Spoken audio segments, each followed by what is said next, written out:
ବେଳେବେଳେ ଅନ୍ୟମାନଙ୍କର କଥା ମନକୁ ଭାରି କଷ୍ଟ ଦିଏ। କିଛି କଥା ଅଛି ଆଉ ସେ କଥାଟା ମନ ଭିତରୁ ଜମା ବାହାରେ ନାହିଁ। ଏମିତି ଗୋଳେଇ ଘାଣ୍ଟେଇ ଦିଏ ଯେ ସେ କଥାଟା ଦିନେ ଅଧେ ନୁହେଁ କି ମାସେ ଦୁଇ ମାସ ନୁହେଁ, ବର୍ଷ ବର୍ଷ ଧରିକିରି ସେଇଟା ମନ ଭିତରେ ଥାଏ। ସେ କଥାଟା ଜମା ବାହାରେ ନାହିଁ ଆଉ ବହୁତ କଷ୍ଟ ଦିଏ, ବହୁତ କଷ୍ଟ ଲାଗେ। କିନ୍ତୁ ମୂଳ କଥାଟା ହେଉଛି ସେ କଥାଟାକୁ ଧରି ବସିକି ଲାଭ ବି କ'ଣ ଅଛି?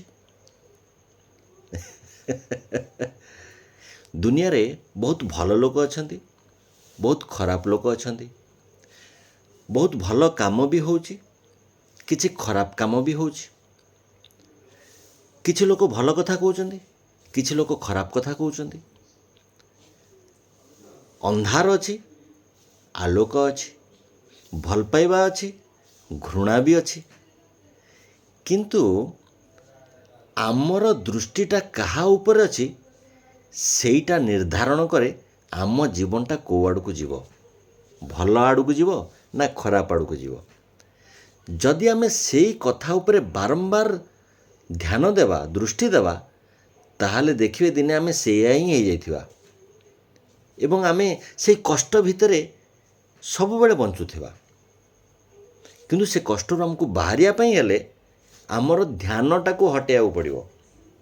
ଧ୍ୟାନ ସେ ଜାଗାରେ କି ନୁହେଁ କି ଏ ଜାଗାରେ କି ନୁହେଁ, ଧ୍ୟାନଟା ନିଜ ଆଡ଼କୁ ନେଲେ ସେଇଟା ହେଉଛି ସବୁଠାରୁ ଭଲ। ନିଜ ଉପରେ ଦୃଷ୍ଟି ନିକ୍ଷେପ କରାଯାଉ। ନିଜ ଉପରେ ଦୃଷ୍ଟି ନିକ୍ଷେପ କରିକି ନିଜର ବିକାଶ ଉପରେ ଦୃଷ୍ଟିଟା ଦିଅନ୍ତୁ। ମୋର କେମିତି ବିକାଶ ହେବ?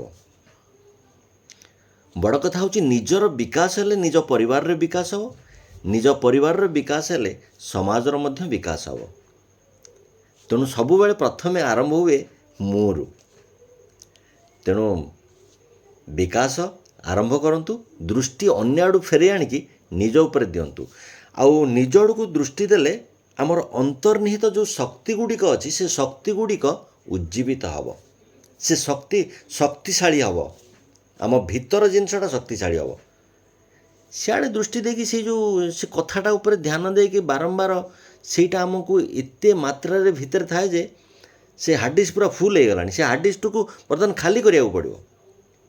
ହାର୍ଡ଼ ଡିସ୍କ ଖାଲି କରନ୍ତୁ, କିଛି ନୂଆ ନୂଆ କଥା ତା ଭିତରେ ପୁରାନ୍ତୁ, ଦେଖିବେ ଜୀବନଟା କ'ଣ ଲାଗିବ। ଖୁସିରେ ରହିବା ଦରକାର ଆଉ କ'ଣ।